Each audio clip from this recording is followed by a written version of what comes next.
नमस्कार. आज आपण हरतालिका व्रतासंबंधी चर्चा करणार आहोत. हरतालिकेचं जे व्रत आहे याचा एकंदरीत या व्रताचा जर विस्तार बघितला तर प्रामुख्याने असं लक्षात येते की हे व्रत प्राधान्याने स्त्रियांसाठी आहे आणि त्या स्त्रियांना आपलं सौभाग्य, पतीचं आरोग्य किंवा लग्न ठरण्याच्या दृष्टिकोनातून मुलींनी करण्यासाठी, कारण या व्रताची पार्श्वभूमीच मुळात तशी आहे की पार्वतीने शिवपती म्हणून प्राप्त व्हावा याच्यासाठी जी काही पूजा केली किंवा जे काही व्रत केलं त्याचाच परिणाम की शिवपती म्हणून तिला प्राप्त झाले. आणि याच दृष्टिकोनातून साधारणपणे सगळेजण विचार करतात. या व्रताचा जो एक विधिवत जो भाग आहे तो माझ्यापेक्षा जास्ती आपल्याला छान आपले पुरोहित गुरुजी हे समजून सांगतील. पण याचा जो उद्देश आहे, याच्या मागच्या ज्या भावना आहेत त्या आज आपण समजून घेणार आहोत की खरंच हे फक्त महिलांसाठी व्रत आहे का? तर मला तसं नाही वाटत. पुरुष असतील, स्त्रिया असतील किंवा उभयता पती पत्नीने दोघांनी मिळून हे व्रत करावं. ते का करावं की त्याच्या मागच्या या व्रताच्या मागच्या ज्या भावना आहेत, जो विचार आहे ऋषींनी दिलेला तो आपण पाहावा. तर चला क्रमाक्रमाने आपण या व्रताला थोडंसं समजून घेण्याचा प्रयास करू. सुरुवातीला जर असं बघितलं की पार्वतीने ही पूजा कुठे केली, हे व्रत उपवास कुठे केले, तर ते कुठेतरी एका नदीच्या काठी, एकांतात, गुहेत अशा ठिकाणी याचा उल्लेख त्या पुराण कथेमध्ये आढळतो. म्हणून शक्यतोपर्यंत हे नदीच्या काठाशी जर आपण ही पूजा करत असू तर ऊर्जेच्या दृष्टीने हे अत्यंत प्रभावी आणि फलदायी ठरते. कारण नदीच्या सानिध्यामध्ये एखादं असं शुभकर्म आपण ज्या वेळेला करतो त्यावेळेला तिथे असलेली उदित ऊर्जा ही आपल्याला खूप उपयुक्त ठरते. पण प्रत्येकाला किंवा प्रत्येक ठिकाणी अशी नदी असेल किंवा जाणं शक्य नसेल, अनेक कारणं असू शकतील. अशा वेळेला याचा एक उपाय म्हणून जर काही शोधून काढला गेला तर तो हा आहे की नदीतली वाळू माती मिश्रित ती आणायची आणि त्याच्याने पार्थिव शिवलिंग बनवायचं. आता हे पार्थिव शिवलिंग बनवल्याच्या नंतर त्या शिवलिंगाची जी मांडणी आहे त्याच्यासोबत 5 तिच्या सख्या मैत्रिणी या पण त्या ठिकाणी मांडल्या जातात. त्या हरतालिकेच्या आरतीतच तसा उल्लेख आहे. जय देवी हरतालिके सखी पार्वती अंबिके, सखी पार्वती अंबिके, तर त्याच्यात सखीचा पण उल्लेख आहे. तर या 5 सख्या किंवा असं म्हणा की याच 5 शक्ती तिथे त्या रूपाने उदित असतात. परा, अपरा, निजा, सुषमा, कुंडलिनी अशा या 5 शक्ती आहेत. त्या भगवतीच्या आहेत आणि त्या शक्तींचा उदय आणि आपल्याला त्या शक्तींची प्राप्ती, त्या ऊर्जेची, हे या माध्यमातून, या व्रतातून खूप सुंदर होत असते. कारण पूजा पार्वतीने केली आहे पण केली शिवाची आहे. म्हणून पार्थिव लिंग हे अत्यंत महत्त्वाचं आहे. पुराणाच्या दृष्टीने संदर्भ जर थोडेसे घेतले तर लक्षात येते की रावणाची जी आई होती ही पार्थिव शिवलिंग पूजा करायची आणि म्हणूनच तर रावण प्रत्यक्ष शिवजीचं लिंग आणण्यासाठी कैलासाला गेले होते वगैरे वगैरे. पुराणकथा खूप मोठी विस्तृत आहे.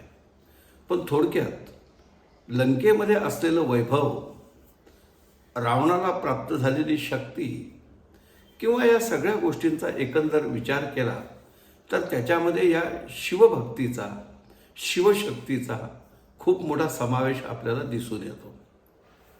म्हणून या पार्थिव शिवलिंग पूजनामध्ये शिवलिंग बनवलं, आह्वयामी, स्थापयामी, पूजयामी. याच्यामध्ये ती मूर्ती बनवली आहे, स्थापित केली आहे, तिचं पूजन केलं आहे आणि त्याच्यानंतर त्याचं विसर्जन पण त्या ठिकाणी आहे. पार्थिव याच्यामध्ये जसं गणपती पार्थिव पूजन आहे आणि त्याच्यानंतर 10 दिवसांनी, 1.5 दिवसांनी, 5 दिवसांनी विसर्जनाचा पण विधी आहे. याच्यामध्ये ही गोष्ट अत्यंत महत्त्वाची आहे. आता हा संदर्भ तुम्ही जर असा विचारात घेतला तर आपलं शरीरसुद्धा एक प्रकारचं पार्थिवच आहे, कारण त्याला पण एक टेम्पररी काहीतरी काळ आहे आणि त्याच्यानंतर मग या शरीराचंही विसर्जन आहे. म्हणून अंत्यसंस्काराच्या याच्यामध्ये या शरीराला पार्थिव असा शब्द वापरला गेलेला आहे. असतो, मला त्याच्या जास्ती याच्यात नाही जायचं.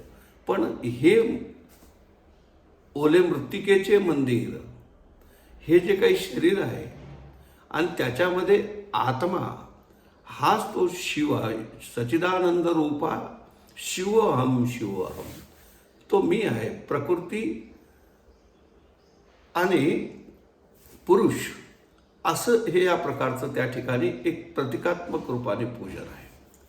आणि हे होत असताना त्या पूजनामध्ये तुम्ही पाहत असाल की पुरोहित ज्या वेळेला ती पूजा आपल्याला सांगतात, त्यावेळेला ती सगळी पूजा झाल्याच्या नंतर अगदी शेवटी महादेवाला वेगवेगळ्या प्रकारच्या पत्री, मग तुम्ही मंगळागौरीच्या पूजेत पाहिल्या असतील, हरतालिकेच्या पूजेत पाहिल्या असतील, तर वेगवेगळ्या पत्री महादेवाला वाहिल्या जातात आणि त्या पत्रींच्या दृष्टीने काही मंत्रसुद्धा पुरोहित त्या ठिकाणी म्हणत असतात.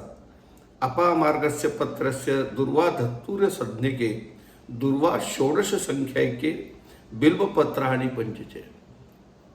16 दुर्वा, 5 बिल्वपत्र हे त्या ठिकाणी वाहिले जातात.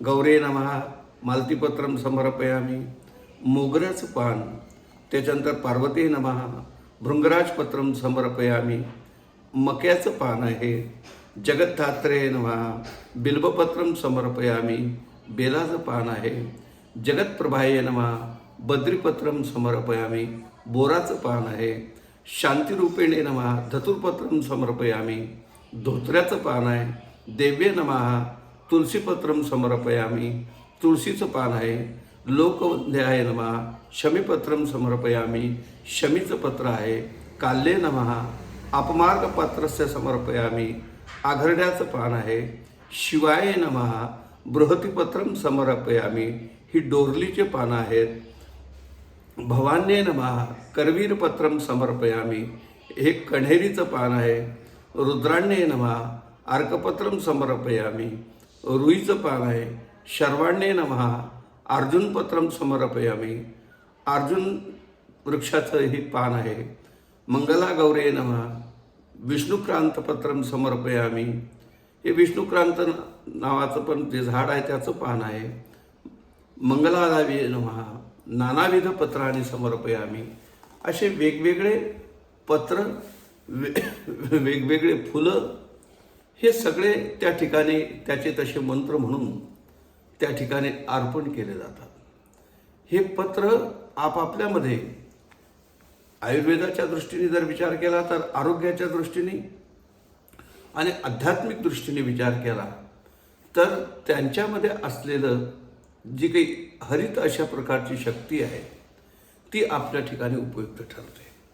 एकंदरीत या हरतालिकेचा जर एक अर्थ पाहिला तर असं लक्षात येते की जी काळी भोर अशा प्रकारची जमीन आहे ती हरित म्हणजे सर्व हिरवीगार, ती जशी कृषी शेती, जसा देवीने हे हिरवगार वस्त्र शालू परिधान करावा तसं त्या देवीचं या भूमीचं स्वरूप झालेलं असते आणि तीच पार्वती आहे. हिमालयाची कन्या, पर्वतापासून झाली ती पार्वती, एक प्रकारचं पृथ्वी तत्वाचंही ते वर्णन आहे. हीच आमची भारतभूमी आहे, हीच आमची मातृभूमी आहे, हीच आमची शेती आहे. आणि याच्या निमित्ताने मी आणखीन आपण तुम्हाला सांगू शकतो की तुम्ही मंगळागौर असो, हरतालिका असो, नवरात्र असो, देवीच्या संदर्भात येणारे कोणतेही असो, तुम्ही बघा एकतर देवीला हिरवं किंवा लाल अशा दोन्ही प्रकारच्या याच्याने पूजन केलं जाते. याचं कारणच आहे, हे दोनच रंग देवीला प्रिय आहे का? त्याचं कारण आहे की ह्या देवीची पूजा करणारे हे दोनच भक्त आहेत. ही धरित्री हिरवीगार करतो तो शेतकरी, आणि आपल्या देशाच्या सीमेवर ह्या आपल्या देशाचं, या भारतभूमीचं रक्षण करण्यासाठी वेळ पडली तर आपलं लाल रक्त जो सांडतो आणि त्या सीमेचं, त्या भूमीचं रक्षण करतो, तो लाल वस्त्राचा पुजारी आहे आणि शेतकरी हा हिरव्या रंगाचा पुजारी आहे. याचाच अर्थ असा की देशात शांती आणि देशात समृद्धी ह्या दोघी गोष्टींचा या ठिकाणी समावेश आहे. आणि म्हणून खऱ्या अर्थाने या दृष्टिकोनातून या व्रताकडे पाहिलं गेलं पाहिजे. आणि म्हणून सौभाग्य म्हणजे तरी काय की माझ्या वाक्यामध्ये सुख समृद्धी केवळ पतीचं आयुष्यच हा अर्थ नाही आहे. सगळं विपुलता समृद्धी त्या ठिकाणी असावी आणि ती याचमुळे असू शकते. कारण तुम्हाला वेगवेगळ्या कंपन्यांमधून उपलब्ध साधनं भरपूर मिळता येईल, पण धान्य फॅक्टरीतून प्रोडक्ट करता येत नाही. त्याच्यासाठी जमिनीचीच गरज आहे किंवा शेतीचीच आवश्यकता आहे. म्हणून शेती हा मानवी जीवनाचा मुख्य पाया आहे.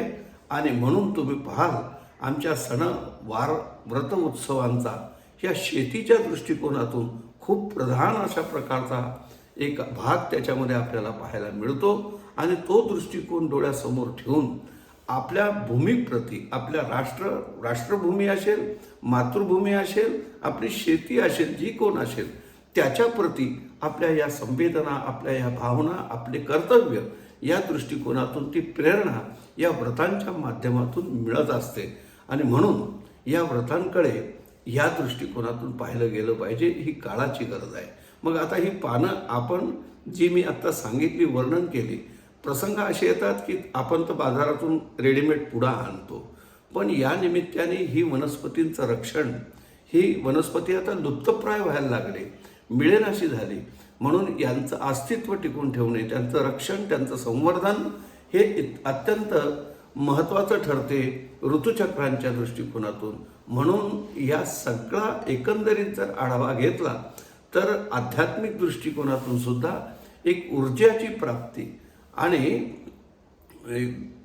या आजच्या आधुनिक याच्यातून वैज्ञानिक दृष्टिकोनातून त्याचा अर्थ घेतला तर आमची समृद्धी या सगळ्या गोष्टी या व्रताच्या अंतर्गत ऋषींनी मोठ्या युक्तीने त्या ठिकाणी ठेवलेल्या आहेत.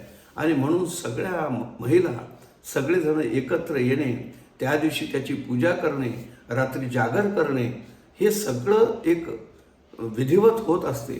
पण त्याच्यातून हा संदेशसुद्धा आजच्या तरुण पिढीमध्ये जावा, मुलांना ही गोष्ट कळावी की ही समृद्धी जर कुठे असेल तर ती केवळ आपल्या सीमित असलेल्या फ्लॅटमध्ये नसून ती त्या आपल्यापर्यंत अन्नधान्य जिथून पोचते त्याच्याप्रती आहे. आणि ज्यांच्यामुळे आम्हाला मिळते त्याच्याप्रती कृतज्ञता भाव व्यक्त करणं ही आमची संस्कृती आहे. आणि म्हणून आम्ही या गोष्टीचं स्मरण करून हरतालिकेचं जर व्रत केलं तर मला वाटते की पूजा करणाऱ्या ताईलाच नाही तर सर्व देशाला एक सौभाग्य, अखंड सौभाग्य, ऐश्वर्य प्राप्त होईल. आणि ते तसं हो अशी प्रार्थना करून इथे थांबतो. जय श्रीनाथ.